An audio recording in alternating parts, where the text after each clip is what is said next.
Oh, now, this is a story all about how local soccer media got flipped, turned upside down. And we like to take a minute, so grab a beer so cold, and we'll tell you how we became electric gold. In White House, Tennessee, born and raised on the soccer field was where we spent most of our days. Reading Mad Magazine and riding our bikes with a known propensity for rocking the mic. Now we're a trio of guys who are getting kinda old, cheering on the boys and gold with every bit of our soul. Screaming our heads off while drinking some beers, hoping to give Cincy and Miami something to fear. Now Evan, John and Ryan are kicking the facts about Nashville SC, and they'll never come whack.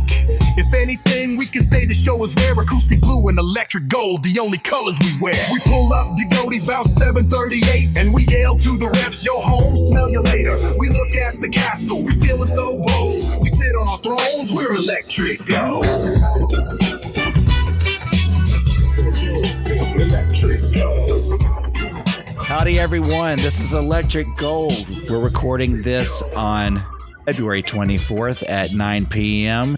It's been 48 hours since Nashville's first game of the 2025 season. I'm Ryan, and I'm here with Evan and John, and we're ready to get started looking back at the first game and looking ahead to the next one. Guys, what a weekend. How are you guys? Did you enjoy the weekend? What's going on? Evan, what's going on with you? Hey, guys. Yeah, thanks for asking. I enjoyed the weekend. Enjoyed watching the boys in gold take the field for the first time. And, yeah, appreciating this nicer weather. And, yeah, it almost feels like maybe we're heading towards spring, right? Yeah, and some really good soccer, I think. John, how about yourself? Feeling good after this weekend? Feeling great. Yeah, the weather's picking up. I cannot freaking wait for spring. I have really bad seasonal affective disorder. That is a real thing. And especially when you combine it with not having soccer, I've hated the last few months. I'm ready to move on. I hear you, my friend. As you guys might be able to tell, I'm still hoarse from yelling at the game. What a fun night. It's just so great to be back in Geodis and to be back into soccer season. So I'm excited to talk about it with you guys. But before we get to any of the details, you know what we got to do. We got to talk about what we're drinking tonight. John, what are you sipping on? Yeah, I am drinking a Daisy Tangerine Wheat from Fat Bottom Brewing here in Nashville. Nice. It is their spring seasonal. Like I said, I'm just willing spring to happen. This is a tangerine wheat. It's smooth, super smooth. It's got like the smooth malt body of a wheat beer with bright tangerine citrus notes. It's just the perfect balance of light, fruity sweetness and subtle wheat richness. The website says it's as refreshing as a spring breeze. And I don't know if I feel like a spring breeze, but I feel pretty goddamn refreshed. Wonderful. That sounds lovely. How about yourself, Evan? What are you drinking tonight? Tonight I'm drinking the Kolsch by Yeehaw Brewing Company, and it's inspired by the blonde ales of Cologne, Germany. It's got some subtle fruity notes at first, but then it's got a hoppy, clean finish, and it's also really crisp and refreshing. It's just highly drinkable. Really enjoying it. I've noticed a trend. You've really been drinking those Austrian and German beers a lot lately. Are you on a kick right now? Yeah, I'm on a kick. Yeah. Right on. Well, guys, tonight I'm doing something a little bit different for myself. No, it's not a cider, but I will tell you, I'm not one to normally get into all of the really, gimmicky beers. I'm not going to drink some grapefruit almond beer or, like purple knee-high beer or anything like that. Like John would. That's totally you're not John Lewis. Yeah, you're not. That is John's alley, and I don't want to get in his lane or get in his way at all. But I've got a weird one tonight, and I wanted to share it with you guys. When I was browsing at the beer store to decide what I was going to drink for the podcast, I came upon this, and I couldn't resist. It is by the Naked River Brewing Company out of Chattanooga.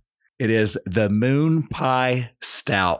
Oh, yeah. Have you ever had this one? I have. It's good. Well, I just had one little sip of it as I was beginning to set up for the podcast. So I don't know that I can give a real full review on it yet, but maybe by the end I'll be able to. I do know that it's like 8.5% alcohol content. So I like that part. And yeah, it's like a chocolate stout. Obviously, hopefully it tastes like a moon pie. We will soon find out. But I'm really excited to try it out. And of course, I'm excited to be here with you boys talking soccer. So cheers. Cheers, boys. Cheers, boys. Okay, well, let's kick this off like we always do during the season with a little bit of week in review. Last Tuesday, Nashville SC finally put all the offseason rumors to rest when they signed 21-year-old Swedish attacker Ahmed Kassem to the roster. Kassem has been hyped as a dynamic and youthful addition to Nashville's offense after 4 years of service for IF Elfsborg in the Allsvenskan League. I think.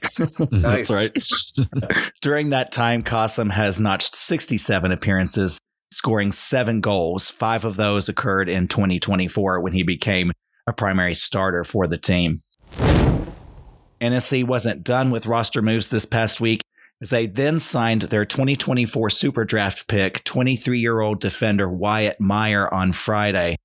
Meyer was selected 11th in the Super Draft out of UC Berkeley, where he made 66 total appearances across 5 seasons. He was a consistent and stable presence in the Berkeley defense throughout his tenure, primarily playing as a center back defender or a defensive center midfielder. He was named to the All Pac-12 second team in 2022 and a first team honoree in 2023 before being limited by injury to just 8 games in 2024. Both Kassem and Meyer signings were timely, as both saw action immediately on Saturday night when NSC opened their season at home in Geodis Park against the New England Revolution. Nashville is kicking off the season with a number of key injuries scattered across their roster, with Tyler Boyd, Julian Gaines, Maximus Eck, Gaston Brugman, and Brian Acosta all on the injury report. Additionally, Patrick Yazbek and Jacob Schaffelberg were both listed as questionable, and they ultimately did not play. This opened up opportunities for many NSC newcomers. Joining Meyer in the starting lineup for NSC's debut were Eddi Tagseth, Andy Nahar, and Matthew Corcoran, who became the youngest starter ever for Nashville at just 19 years and 5 days old. Nashville's retooled offense showed a lot of promise, especially in the first half, when the incredible speed and energy of Tagseth combined with the veteran savvy of Hani Mukhtar produced several scoring opportunities. Unfortunately, some old ghosts still haunt Geodis and the team, as they were unable to convert on any of those chances. Fortunately, the defense looked much improved, with Walker Zimmerman once again holding down fort as he begins his 12th MLS season. In the end, NSC split the possession time with New England 50-50, and they only outshot their opponent 13-12. That number was much more lopsided until late in the game. It ultimately ended in a 0-0 draw, and improving on possession and shot accuracy will likely be at the top of Coach BJ Callahan's agenda in the coming weeks. So, boys, to kick things off, look at this first game, I thought we would talk about Herman Rorschach. In the early 1920s, he developed the very controversial psychological assessment known as the Rorschach test, as we now know it. Am I pronouncing it right? Rorschach? What do you think? Shock sounds good. Yeah, I think you got it. Shock, as in shock therapy. Yeah. He was fascinated about how people interpret ambiguous stimuli, believing that their responses could reveal underlying aspects of their personality, an unconscious process. He published his book, Psychodiagnostik, outlining the test of his ideas. The work was described as a series of ink blots, 10 in total. It would later become the standard set that was used in the Rorschach test. He died in 1922, so just very shortly after publishing all of this, but his initial findings laid the groundwork for future developments in psychological assessment. It's still used sometimes today. I don't know that people really use it as widely as it used to be.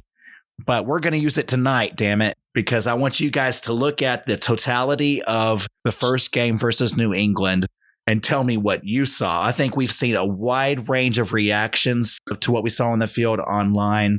I heard it in the stands as well. And I would love to hear what you guys thought about what you saw. Evan, we'll start with you.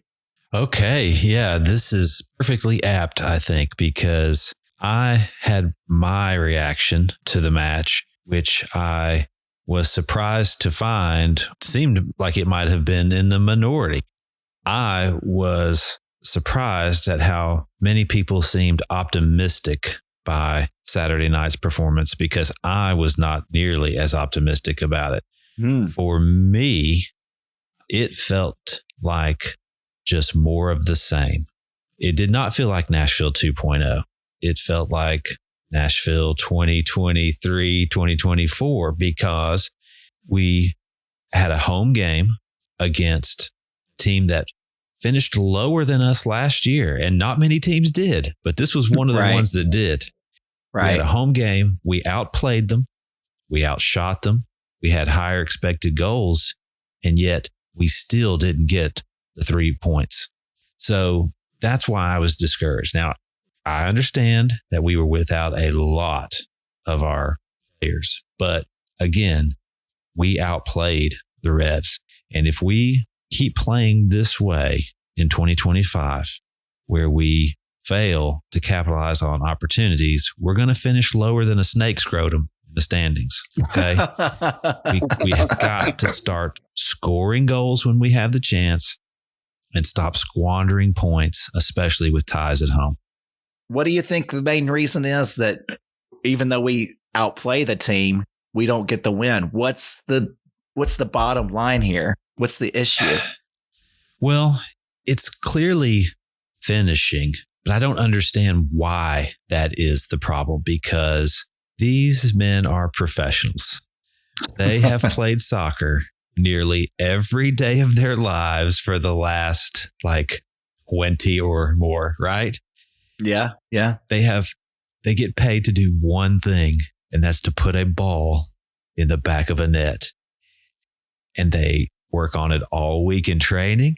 They do it in the pre-games, and come game time, when it actually matters, they can barely put the shots on frame.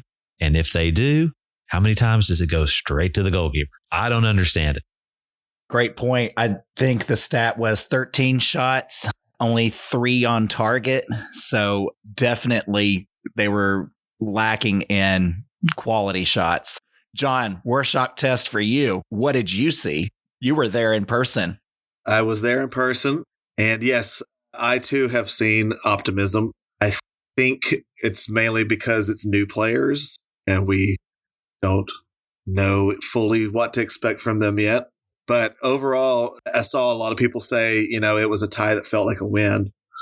I think it was a tie that felt like a tie. Mm-hmm. Like I can put a almost identical number of pros and cons about the game, because yes, we did start without any of our regular center midfielders. We had 3 or 4 people injured, right? So we had Matt Corcoran and Wyatt Meyer starting in center midfield. So they weren't the problem totally. They held their own for sure. But I can also see, the Revolution, that's a team you gotta beat at home if you're going to want to be in the playoffs, because that's a bad team. They were bad last year, and I think they got worse. They've got Carlos Gil, right? And he's pretty old now, and that's about it. That's really the whole team. So there's some pros, there's some cons, and it is the most tie-feeling tie of all time. It feels like Nashville SC 1.0 for sure, because man, who's the king of ties? Jerry Smith was. It's the boys of gold. Yeah. If there's one thing we know, it's ties. So we gotta turn these into wins. But I will say, Sam Surridge did have one in the back of the net, and it was ruled out by a mighty dubious. It was very close offside. I don't know. It could go either way. So if that had gone our way, maybe we'd be like, oh, hell yeah, we're off and rolling. Yeah. So I mean, it's a game of fine margins, but we have to find a way to win. I felt like the team looked amazing in the first half and was running circles around New England. And in the second half, that same energy was not there. And did you guys pick up the same thing? Absolutely. Definitely. Yeah. I don't know whether they got tired or what the deal was. I don't know, but it seemed like maybe New England had an adjustment. I didn't really see anything particularly amazing. I guess they did figure out, I guess, maybe more attacking through the middle. It seemed like in the second half than what they were in the first half. Maybe because we were pressing high the whole game. And maybe they picked up on that and started to attack that more, flip the field more. We were able to get back and recover, but they were often breaking away after a failed attempt or, would lose possession on their side of the field up in their box or whatever. And they were able to flip quickly. We'd have to scamper back really fast to protect the goal.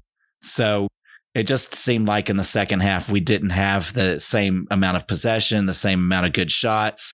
I think we ended the first half with maybe 11 or 12 shots and only had one or two more the rest of the game. So the second half was weak, in my opinion.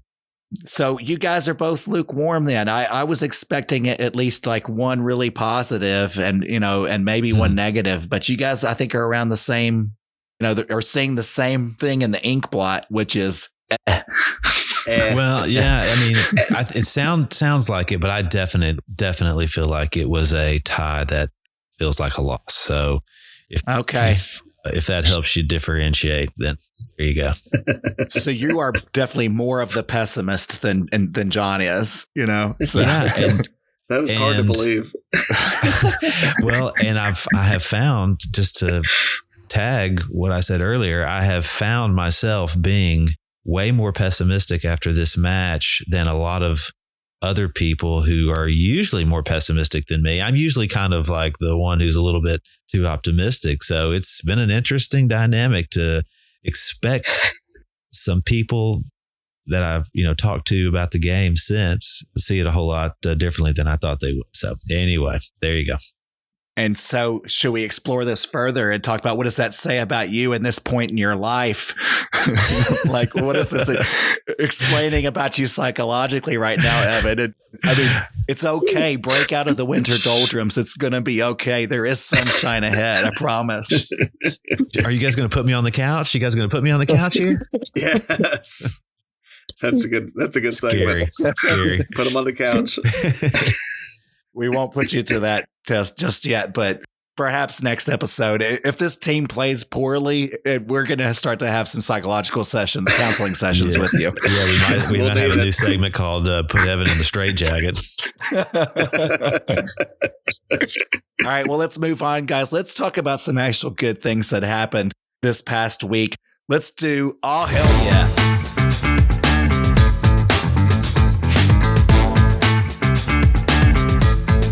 Of course, Oh Hell Yeah is where you each pick out your absolute favorite thing from the past week. John, we're going to start with you. What's your Oh Hell Yeah moment? This is the honest to God truth. In 2009, I met my future wife for the first time. And the first time I ever saw her, I discovered what love was. Like, at the first moment I saw her, I was like, I will die for this woman. And I had no idea, if it would ever be reciprocated. And, dudes will always say this about their spouses, They're contractually obligated. Yeah. Yes. But I swear to God, it's the truth. And, that was the first. And I expected last time that I would ever feel that way until 7:38 on Saturday, February the 22nd, 2025, when I felt it again. Eddi Tagseth. No kidding. Yeah. I fell in love the second I saw him running around. I will die for that man. Oh, wow. He was so entertaining. He was just everywhere. We would look up and he was attacking down the right wing. Then he would be on the left wing. Then he's sliding back and making a tackle at right back. I'm pretty sure I saw at one point he took a corner kick and then won the header on the other end when it came down. I mean, the man had his own chant within, the first 45, 60 minutes of his NSC career. He's here, he's there, he's fucking everywhere, Tagseth. And it's great. It's awesome. I love his energy. He was getting pissed off when he would get called for fouls. He's my dude. Oh, hell yes. I love Eddi Tagseth. Absolutely. I thought perhaps he was a Star Trek character who was beaming around the field because I don't know how he was getting from one place to the other so quickly. It was just, he was teleporting, guys. I think he has mastered the science of teleportation and is using it in soccer games. Pretty amazing.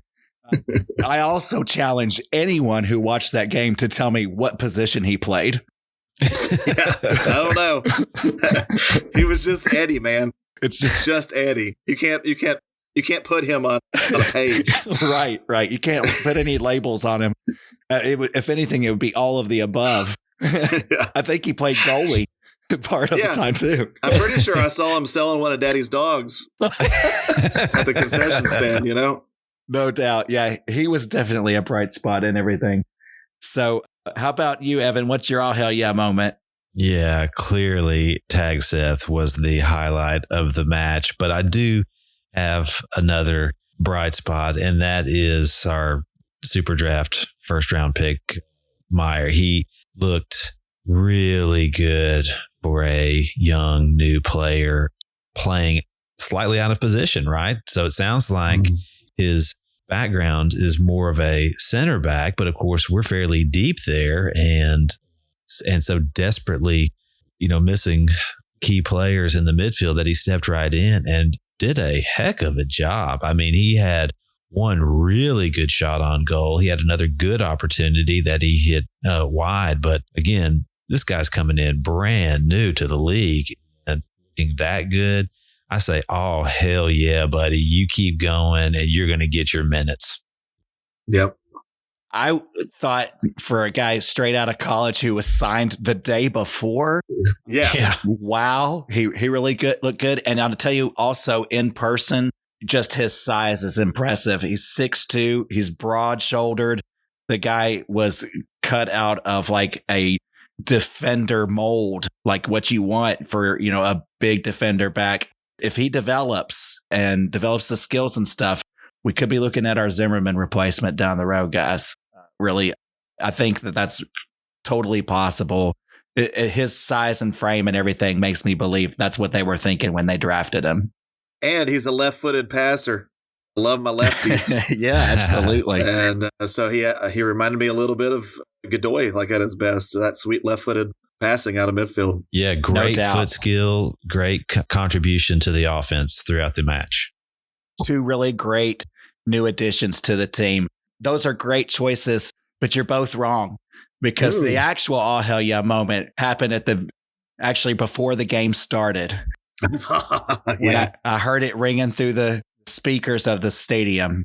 You can run on for a long time. Run on for a long time. Sooner or later, God will cut you down.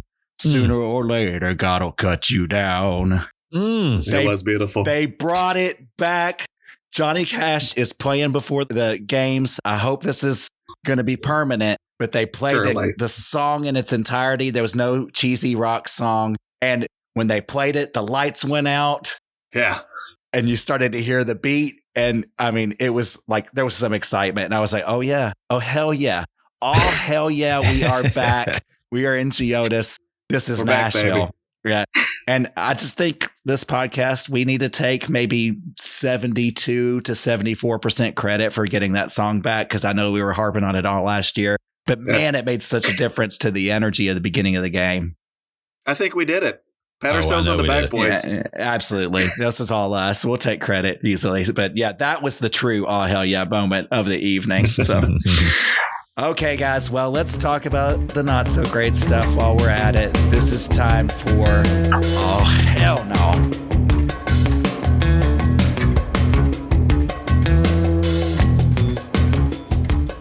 So Evan, we'll stick with you. Tell us what your all hell no moment is for this past week. Oh my goodness, boys. I've got multiple all hell no moments, but I'm going to save my number one for my hot chicken take. So Okay. My runner-up is going back to this issue with injuries. My God, how does a team come into week one with this many injuries, this many players unavailable? What are we doing wrong that our nearly entire midfield is unavailable week one. Yeah. Yeah. Had we had half of the players that were missing available, we probably do win that match, but we didn't. And we lost 2 important points. And that is a big all hell no from your boy here. Totally agree. I don't know where you even start. I mean, do we look at the conditioning, the doctors on the team? I'm not really sure. I mean, a couple of these guys like Brugman, he's had been kind of snake bitten with a lot of injuries in his recent past. So, I don't even know that you can necessarily blame Nashville's doctors and staff for this, but it is a big all hell no for the beginning of the season. What about you, John? What's your all hell no moment? My all hell no moment did not involve a player. It involved a fan. It was before the game and the national anthem was playing. Yeah. And this guy, I've seen him in the supporter section before. So the singer goes to the end part or the end of the free. And this dipshit stands up and shouts at the top of his lungs, "Get the F up! Come on! Let's go!" But he didn't say F. No, he did not. And the whole stadium was like, "What the fuck is going on? What is wrong with you?" It's a young guy. They didn't kick him out either. Yeah. I don't know what the fuck is going on, man. But Nashville, handle your liquor. Yeah. I mean, if y'all are going to be drinking in the tailgate, y'all have to have it together at game time. Because I don't know if he thought the song was ending or where he was or what. But man, that was really embarrassing. Oh, hell no, dude. He was clearly psyched up for the game and ready to kick it off and stuff. And, there is the part where you I think it's Orlando the Free, and then people start cheering and stuff. The Rockets are going off, whatever. But he did it too early. And also, in the anthem, you just usually just do a woo or a cheer or something. You don't say, "Get the fuck up." or let's fucking go or whatever. That's not that's not appropriate in the national anthem. Yeah. Bonkers. Yeah. It was a bit ridiculous. That's an appropriate oh hell no moment. All right. Well, I'm very excited then to move on to the next segment and find out what is truly Evan's biggest all hell no moment. It's time for the Nashville Hot Chicken Takes. My hot chicken take is that these owners got skills to shake, entertain the crowd and get on the field. 'Cause why the fuck not? John, we will start with you. I want to hear your hot take first. What do you got for us? My hot take is this. Jacob Schaufelberg will not be playing in the MLS playoffs this year because he's going to be playing for CF Montreal at the end of the year. Whoa. Wow. That's very specific. I just feel like I don't know where his place is in this team. The 2 impressive players that we've spent money on in the offseason, one was Tagseth, and the other was Hassam, who came off the bench for 15 minutes or so and looked impressive. He had several good touches. He was the only good thing going in the second half, really, for me. And they both play kind of on the wing midfield, which is where Schaufelberg would presumably be playing. Yeah. And so he missed this game through injury, like so many people did. And I just, even when he's back, I don't know where his place is. I mean, he's talented enough to get minutes for sure for us. But I feel that he has value to other teams. B, he's got a World Cup home soil next year. He's going to want to be playing all the time to keep in Jesse Marsh's mind. I mean, who would want to miss a World Cup on home soil just because you're not playing 100% of the time in your club team? So to me, I picked Montreal because he's already played for Toronto. We did that with Alistair Johnston. We moved him to a Canadian team because he wanted to be closer to the Canadian national team. And that's what I feel. That's my hot take is we ain't going to see Schaff at the end of the season. Yeah. Watching that game the other night, I can kind of see where you're coming from. Where does he fit on that team? I mean, maybe as a sub, but he's more talented than a sub at this point. He should be an MLS starter somewhere. Yeah. But it is hard to envision where that is on NSC's roster. Tyler Boyd's going to be coming back too. Yeah. We've got to find places for all these guys. And I'm not really sure where it fits. Could Schaffelberg play up front? Could he play as a sort of a wing forward sort of position, crossing over to Sam Surridge or something like that? I could see maybe doing like a 4-3-3 at some point. Where's Hani playing? Yeah. To do that. Yeah. Yeah. I think as long as Sam and Hani are healthy, you're going to want them as far up the field and in the middle of the field as possible. Sure. So I don't know. Yeah, it's quite the conundrum. And this is a good problem to have in a way. We haven't had this issue of we've been struggling to fill midfielder spots for the past couple of years. So this is a nice change of pace. But again, none of it matters if we're not scoring goals, True. Speaking of that, Evan, what's your hot chicken take? Well, you know it, don't you? Well, guys, you know how sometimes there are in life inconvenient truths and difficult, psychological burdens, things you just don't want to accept or admit to yourself until you cannot deny them any longer. This is something I think I might have been doing for a while, but after Saturday night, I'm afraid I'm going to have to acknowledge that Sam Surridge is likely going to be a bust. Whoa. Oh, wow. I know. Ooh. It probably wasn't that long ago when I was talking about his ability to score double-digit goals this season. But I think it was last week. It might have been last week. But definitely some assumptions built into that prediction. And Saturday night didn't do anything to indicate that these assumptions like Hani getting back into form or us getting injured guys back. I mean, I think I'm starting to maybe accept that this team has a problem with conditioning and health. And maybe we're never going to have a full or nearly full squad available to us. And we are going to have to deal with playing MLS subs as starters consistently.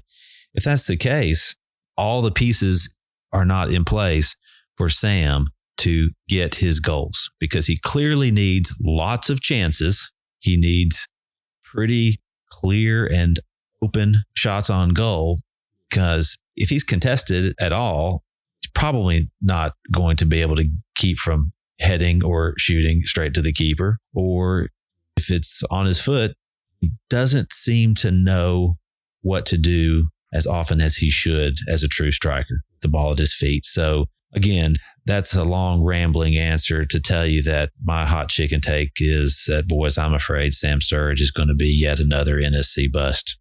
Ouch. Oof. It hurts. Ouch. So you're definitely onto something. He needs a wide open goal to convert the opportunities that he gets. So often the shots that he takes are right into the keeper's hands, That is a consistent thing. Whereas like you see, when we've seen Hani at his top form, really creative, weird angles that his shots are taking he's putting them in top corners and places that are hard to reach. And Sam's putting them right in the meat of the goal, like right in the middle, where the goalie's already standing. So it's a concern, but I'm not ready to give up on him yet, Evan. You shouldn't either. Evan, back up off of the ledge. It's okay. There's still time. Evan is doing nothing for my seasonal affective disorder tonight. It's doom and gloom up in here. Let's circle back to this conditioning discussion a little bit because, John, I'm reminded of something that you brought up, which is the observation that you heard that Callahan's practices are much more intense than anything Gary Smith was doing previous. That's what I've heard. There haven't been that many people that have been let in to watch the practices, but I think Valaire and Ben Wright, I think, if not one of them, maybe both of them, I've seen both of them say these are pretty intense practices. And going along with that, we also know that he brought in a new athletic trainer, right? It was right. Yeah. The doctor, I can't remember his name, but it's pretty wild that there were that many injuries. And like you said, Brugman I hope the Galaxy didn't rip us off again. Right. Because if y'all remember in 2023, we bought Nick Dupuis from him and turned out he was already injured when we got him. And I guess they got away with it because they're the Galaxy. Because we really should have had that trade rescinded probably. But yeah. Do we not do physicals on these players? I don't know. I'm very curious. So I hope we do see Brugman. We know that he's talented, but we also know he's missed a lot of time, I think, in his 2 or 3 seasons with the Galaxy. So come on. I really hope some of these guys get healthy. Like, I don't know, Yazbek, Costa, these guys were supposed to be ready for us in the midfield, and I don't know where they're at.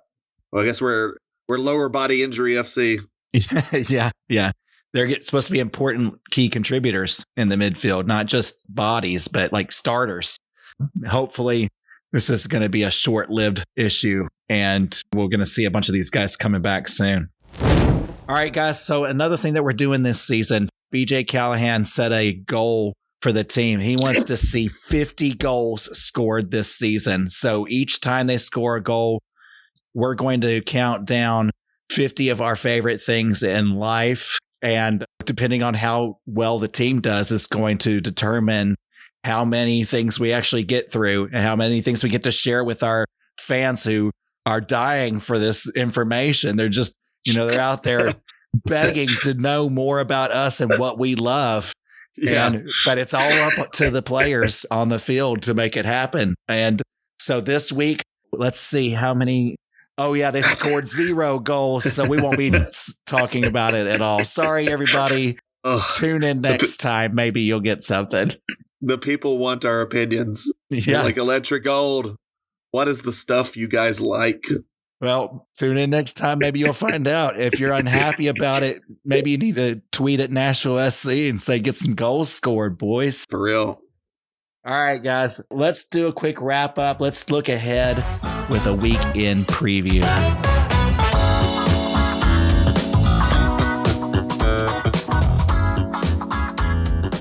Next up for the boys in gold will be a trip up to the Jersey Shore, where they will face off against the Red Bulls of New York. The Red Bulls are one of the 4 Eastern Conference teams to lose in their opening match, falling 1-0 to FC Cincinnati on the road. Last season, the team finished 7th in the Eastern Conference, but they made an improbable playoff run, upsetting Columbus, New York City FC, and Orlando on their way to the MLS Cup, which they ultimately lost to the LA Galaxy 2-1. Coincidentally, MVP of that game was none other than Gaston Brugman, who is now, of course, a member of Nashville's roster after the offseason trade of Sean Davis. The Red Bulls are led by their Scottish center midfielder Lewis Morgan, who scored 13 goals and assisted on 7 more in his 2024 campaign.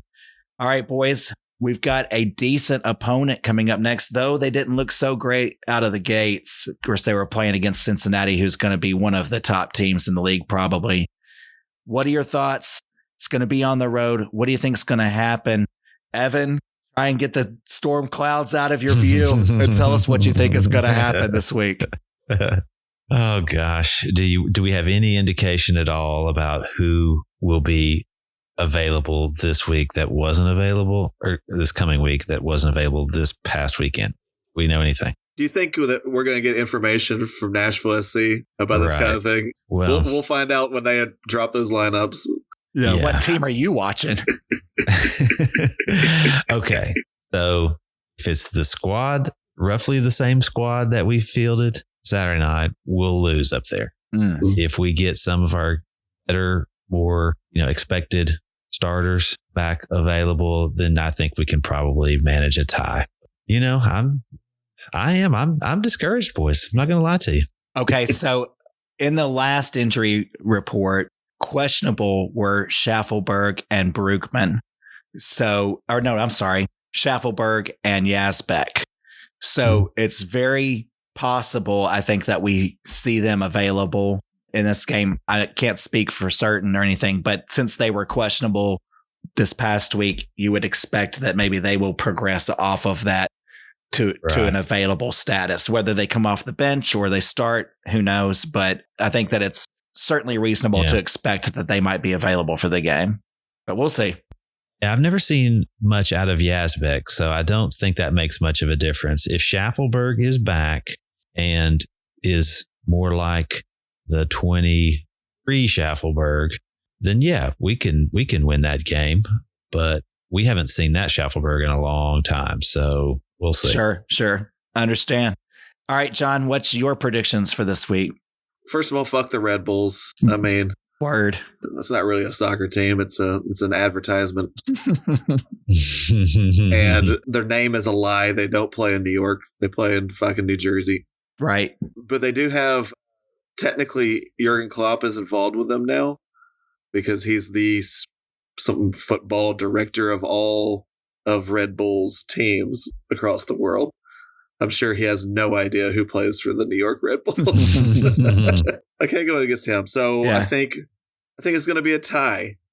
I think we're going to go on the road and we're going to get one of those ties that feels like a tie. I think it's going to be 2-2. Oh, I think we're going to score 2 goals out of the gate and we're going to be feeling good. I think both goals are going to be by Sam Surridge, and he's going to point up in the sky and dedicate both of them to Evan. Yeah. But Red Bulls will come back and it'll be a tie. Sure. That's my call. It's a totally possible thing that might happen. So, all right. Well, I appreciate both of your predictions that there's either going to be a tie or maybe a loss, but I'm going to be the optimist here. I guess somebody's got to be. Please. I think we're going to win 2-0. I think that our defense is stout and nobody's getting through the gold wall that's being built by Walker Zimmerman back there. I don't know about you guys, but he looked good. He looked great. He looked fully healthy and he was in command back there this past game. And I think that he's going to continue that in this next one. No goals scored against us.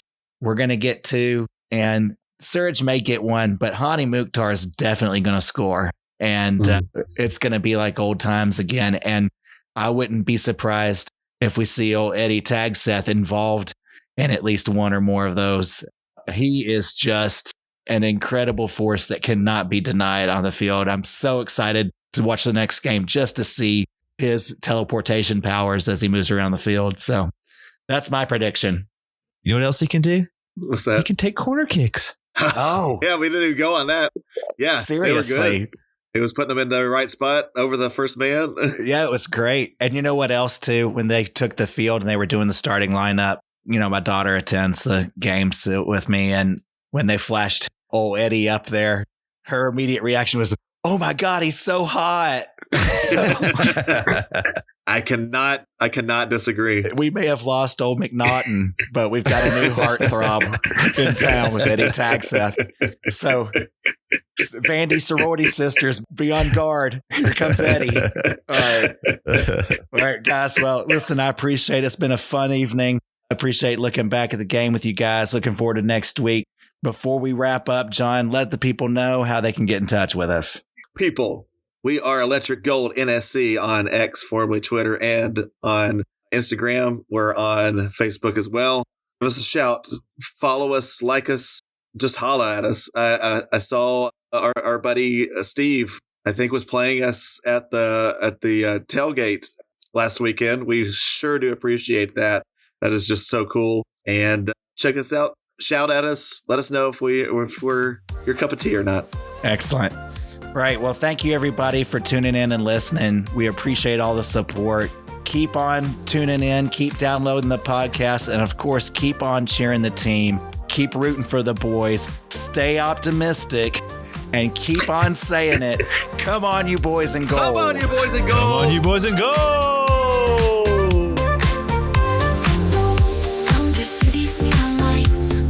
Dreams on Friday nights, electric vibes and stories told. Come on, you boys in gold. Waves of laughter in the air, podcast pals without a care. Sharing glorious thoughts out loud. Come on, you boys in gold. Waves of laughter in the air, podcast pals without a care. Sharing glorious thoughts out loud. Come on, you boys in gold. No. Stop right there. Red Bulls. What kind of name is Red Bulls? Why don't you take some of this? Oh. Bulls flying high with a hiccup, pep in the step from a drink and a cup.